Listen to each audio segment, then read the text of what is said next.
Some major Yankees and Phillies production lead to bad days for the Windy City fans, and some late heroics from the Say Hey Kid are all part of this June 6th History Sports Break. Now it's time to take a sports break, a look at sports history on a daily basis. Hello, friends in sports history. This is Darren Hayes of the Sports Jersey Dispatch. Welcome to the sports break for this June 6th. And our lucky numbers today of the uniform numbers are 28, 15, 6, and 24. June 6, 1934, New York Yankees outfielder Muriel Hogue, number 28 that season, hit 6 singles in one game. A 1938 newspaper wire once said that Hogue was requesting a reasonable raise prior to the 1938 season after he outplayed teammate Joe DiMaggio in the World Series. It was hard to find press articles about Hogue, even on days like this where he had 6 hits in a game. And I guess when the Yankees had the likes of Babe Ruth and Joe DiMaggio on the roster, the rest of the fellas, well, they just didn't have a whole lot of room to put print about them.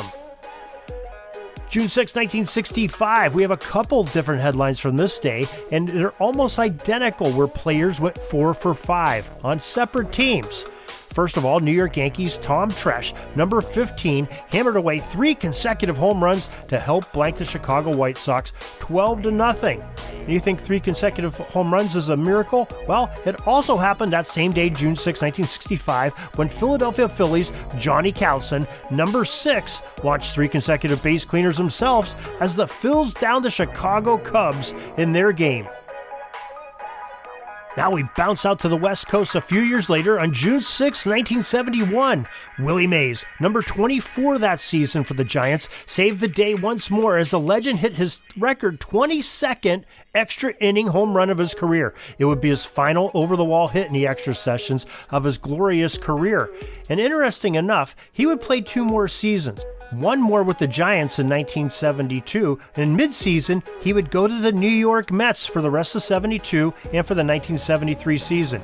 And if you remember right, he started his career in New York as a Giant in 1951 and played there for about 6 years until the Giants left in 1958 and moved to San Francisco.